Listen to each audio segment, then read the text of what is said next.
Sejam todos bem-vindos. Vamos à nossa aula de álgebra linear. Nesse vídeo, trazemos a segunda parte da aula sobre transformação linear, definição, exemplos e propriedades. Vejamos mais um exemplo. Considere a função t de R2 em R2 definida por t de xy igual a x menos 2y, vírgula, x ao quadrado, para todo x e y pertencente ao R2. Verifique se t, assim definida, é uma transformação linear. Em caso afirmativo, ou seja, caso seja de fato uma transformação linear, vamos dizer então que t é um operador linear sobre R2. Verifiquemos a primeira condição da definição de transformação linear. Para isso, vamos tomar o vetor U1 em R2, coordenada x1, y1, e o vetor U2 de coordenadas x2, y2. E vamos calcular t de U1 mais U2.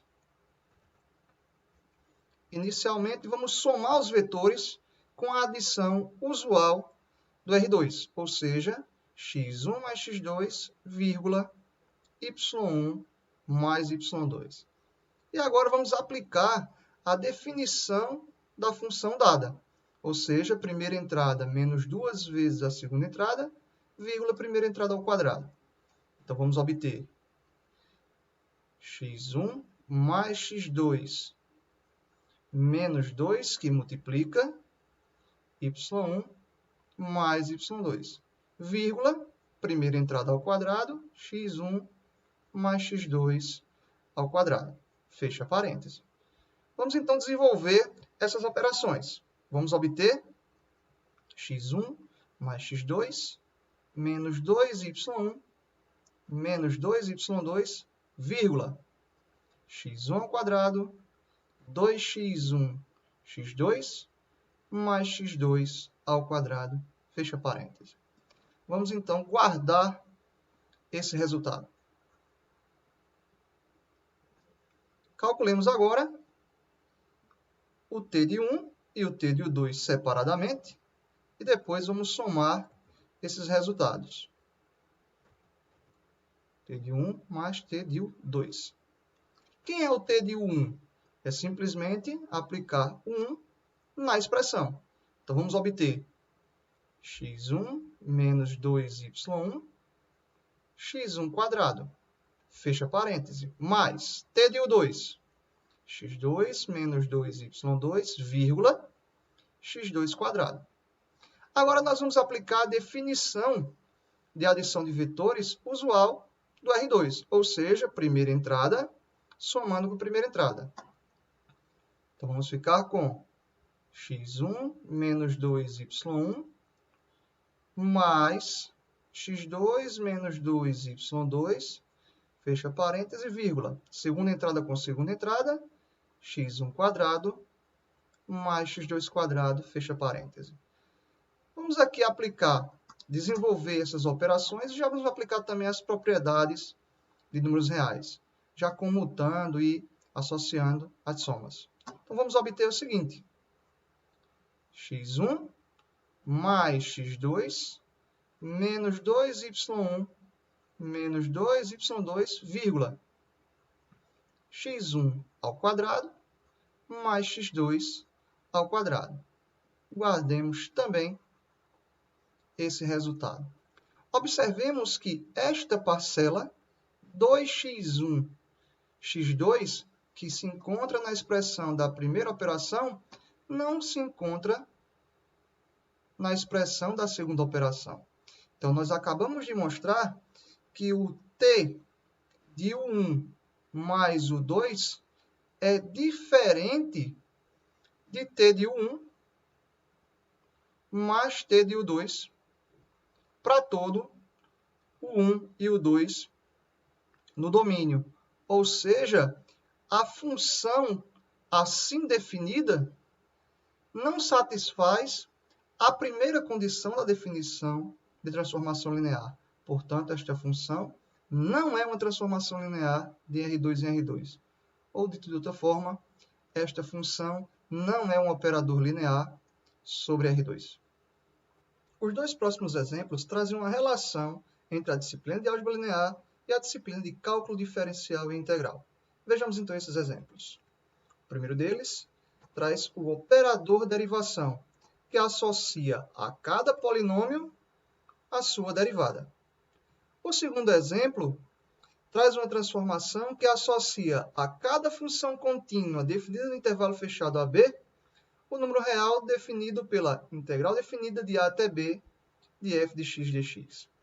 Aqui os convido a fazer uma lembrança da disciplina de cálculo diferencial e integral e justificar por que essas funções, assim definidas, satisfazem as condições 1 e 2 da definição de transformação linear. Passemos então agora às propriedades de transformação linear. Primeira propriedade. Sejam U e V 2K espaços vetoriais. Então, uma função t de U em V é uma transformação linear se e somente se t de U1 mais lambda U2 é igual a t de U1 mais lambda t de U2, para todo U1 e U2 no domínio e para todo lambda no corpo. Vejam que essa propriedade nada mais é do que uma junção das condições 1 e 2 da definição de transformação linear. E, por esse motivo, é bastante comum encontrarmos na literatura esta proposição como sendo a definição para a transformação linear. Essa proposição nós vamos utilizar algumas vezes aqui no nosso curso, pelo fato dela acelerar o processo de verificação de uma transformação linear. Passemos então à próxima propriedade. Sejam U e V 2K espaços vetoriais e T uma transformação linear. Percebam que aqui, por hipótese, estamos supondo que T é uma transformação linear. Se T é uma transformação linear, então, T de 0 de U é igual a 0 de V. Ou seja, a transformação sempre leva o zero do domínio no zero do contradomínio. Nós vamos utilizar essa propriedade para verificar que uma função não é uma transformação linear. Ou seja, se nós mostrarmos que t de 0 não dá zero, então essa função não é uma transformação linear. Segunda, t de menos u é igual a menos t de u. Veja que para demonstrar isso aqui, basta aplicar a segunda condição da definição de transformação linear. Ou seja, tomando alfa igual a menos 1. O alfa sai fora da transformação, menos t de u. Por fim, t de uma combinação linear é igual à combinação linear dos t's. Repetindo, t de uma combinação linear é igual à combinação linear dos t's. Para ilustrar essa terceira propriedade, esse terceiro caso aqui da propriedade 2, vamos ver o exemplo a seguir. Seja t de u em R uma transformação linear. Percebam aqui que a gente nem sabe quem é esse espaço vetorial U. É um espaço vetorial U arbitrário. E o contradomínio é o conjunto dos números reais. B, formado pelos vetores U1, U2 e U3, um subconjunto de U, e U no domínio, tal que U se escreve como combinação linear dos vetores U1, U2 e U3. Ou seja, o U é 3U1 menos 2U2 mais o 3. Com essas informações, calcule t de U, sabendo que t de U1 é 5, t de U2 é 4 e t de U3 é 6.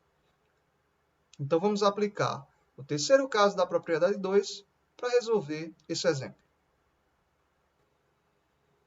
Temos que t de U é igual a t de 3U1 menos 2U2 mais o 3.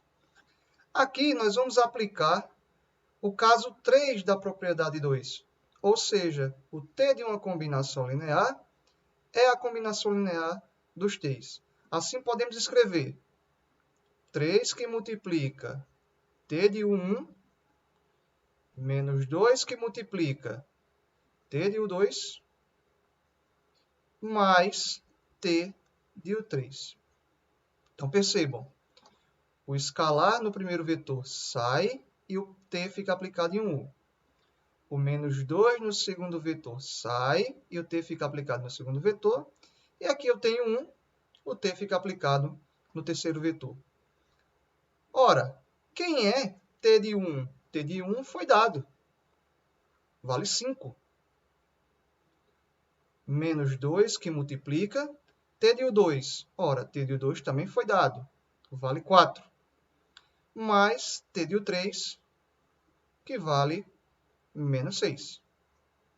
Fazendo essas contas, temos 15 menos 8 menos 6. Ou seja, o t de u é igual a 1.